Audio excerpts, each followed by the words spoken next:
Bienvenidos a Estado Crítico, el espacio de análisis sin filtro. El día de hoy tenemos un programa especial y estaremos platicándoles a todos ustedes sobre el Tren de Aragua y la megacárcel de Bukele.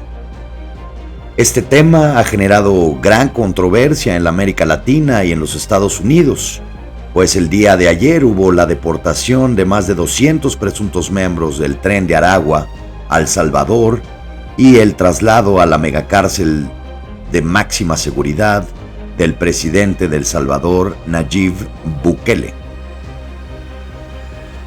Este grupo criminal, nacido en Venezuela, se ha expandido por varios países, convirtiéndose en una de las organizaciones más peligrosas del continente.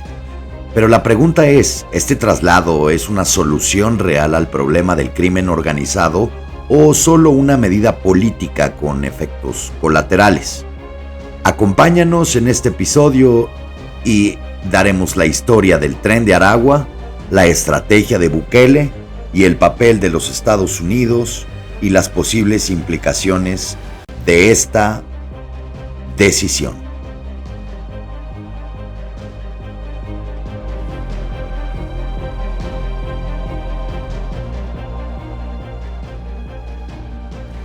Bueno, pues para entender la importancia de esta decisión, primero debemos conocer qué es el Tren de Aragua y cómo se convirtió en una amenaza transnacional. Bueno, pues esta organización criminal tiene sus orígenes en Aragua, justamente Aragua, Venezuela, en el 2005. Inicialmente era un sindicato en el sector de la construcción, encargado de un proyecto ferroviario, por eso se llama el Tren de Aragua, que nunca se completó, por cierto. Sin embargo, dentro del caos carcelario del país, el Tren de Aragua evolucionó muy rápidamente, hasta que se convirtió en una de las bandas más violentas y estructuradas de Venezuela. Desde la cárcel de Tocorón, que funcionaba como su cuartel general, el grupo se expandió mucho más allá de Venezuela, estableciendo redes delictivas en Perú, Chile, Colombia y algunos otros países.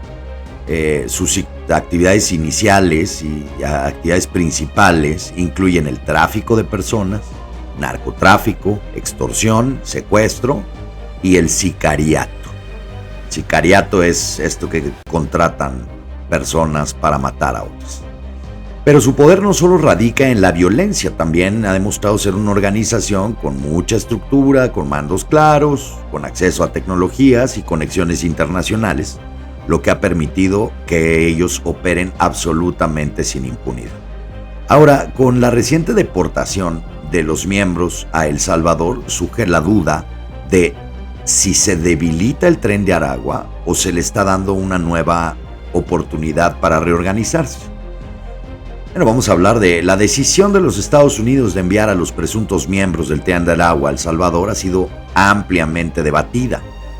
La administración de Donald Trump utilizó la Ley de Enemigos Extranjeros de 1798 para poder justificar la deportación, una medida que sin duda generó preocupación entre las organizaciones de derechos humanos a nivel internacional. Algunos de los familiares de los deportados aseguran que muchos de ellos no tenían antecedentes criminales y que fueron perfilados únicamente por su nacionalidad o por los tatuajes que supuestamente los podían vincular de manera errónea a la organización. Además, también habrá que decir que el traslado no estuvo exento de irregularidades y de muchos disturbios. No hubo juicios abiertos, no se presentaron pruebas contundentes, etcétera, ¿no? Entonces, para poder ser enviados a esta megacárcel de Bukele llamada el CECOT, que es el Centro de Confinamiento del Terrorismo.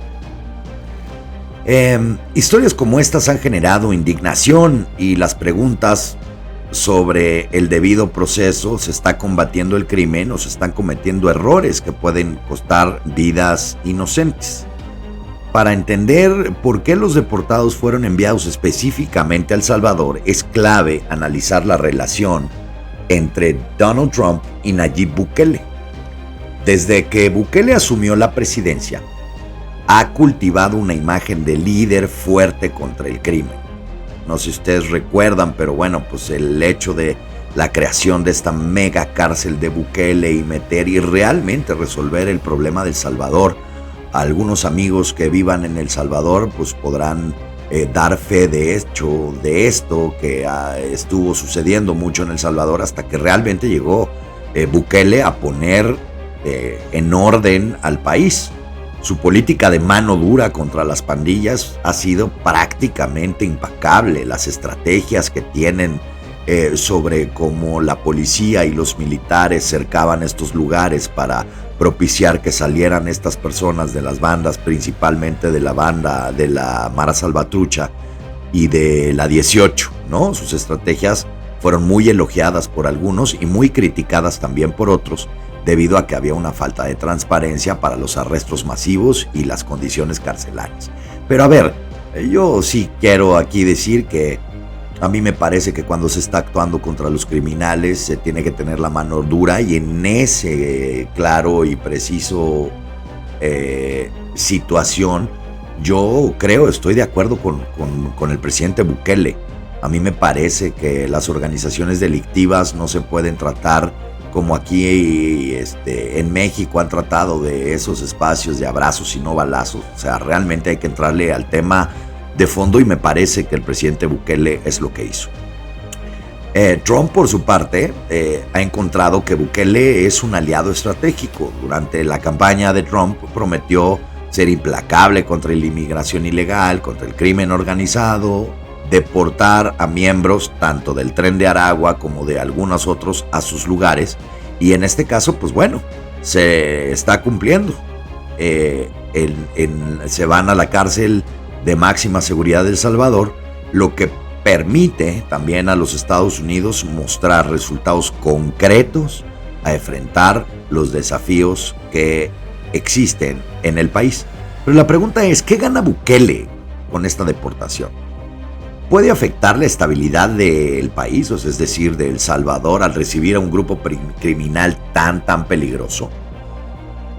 Y bueno, aquí viene la respuesta. Me parece que El Salvador ha logrado reducir drásticamente los homicidios con la estrategia de Bukele, pero recibir a estos criminales, pues sí creo que podría también ser un riesgo. El Tren de Aragua logra adaptarse, si el Tren de Aragua logra adaptarse al entorno del Secot, se podrían generar alianzas con algunas pandillas locales como la Mara Salvatrucha y el Barrio 18, que son, digamos que las bandas más prominentes, que también regresaron al Secot, es decir, al Salvador, porque también fueron deportados de los Estados Unidos. Entonces, aquí me parece que hay una relación de cooperación bilateral entre El Salvador y Estados Unidos para tener, digamos, esto. Entonces, ahora veremos que el Secot es una de las prisiones más seguras y más temidas del mundo, ¿no?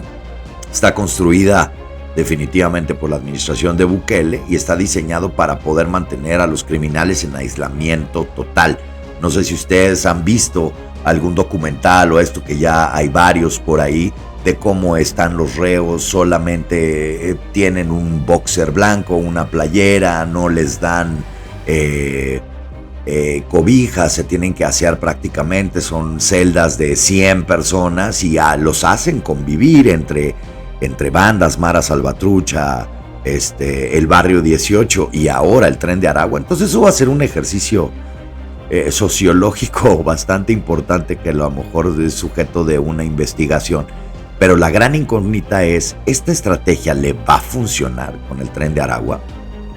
A mí me parece que sí, pero bueno, si bien muchos miembros de la banda están tras las rejas, la historia pues nos ha demostrado que los grupos criminales pueden operar, inclusive dentro de la prisión. Tocorón, la cárcel que albergó el Tren de Aragua en Venezuela, era un claro ejemplo de cómo un penal puede convertirse en un centro de operaciones del crimen. Yo creo que, a diferencia del Secot en Salvador, pero al final de cuentas, pues bueno, es algo que va a juzgar la historia y lo veremos pues mucho más adelante. Esta medida me parece que puede generar tensiones dentro del propio sistema carcelario salvadoreño, de cómo van a reaccionar las pandillas locales ante la llegada de un grupo criminal extranjero que tiene una propia estructura de operación y de poder. Creo que la deportación de estos criminales del Tren de Aragua a El Salvador representa un experimento en la lucha contra el crimen organizado que están haciendo la administración del presidente Trump y la administración del presidente Bukele. Pero es un experimento con muchas preguntas que no sé si en este momento tengan respuestas. La primera es, ¿realmente estaremos ante una solución efectiva? ¿O simplemente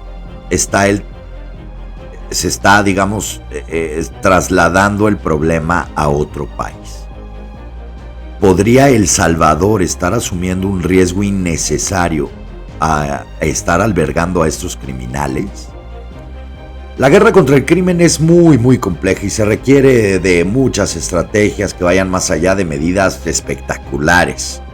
Porque si algo nos ha enseñado la historia es que cuando el crimen combate con superficialidad, solo se encuentran nuevas formas en donde los criminales se adaptan. Y bueno, pues estaremos viendo a lo largo de estas semanas qué es lo que ha estado pasando. Sin duda es una de las notas más importantes en el mundo y de manera internacional de la incursión de estos más de 200 elementos del Tren de Aragua a las cárceles de El Salvador. Pero pues bueno, espero que este programa les haya gustado y si les interesó el episodio, por favor compártanlo con sus amigos, con sus familiares, déjenos sus opiniones en las redes sociales y sin duda nos escuchamos en el próximo capítulo de Estado Crítico, donde una vez más analizaremos las cosas más actuales y absolutamente sin filtros. Que estén muy bien y hasta la próxima.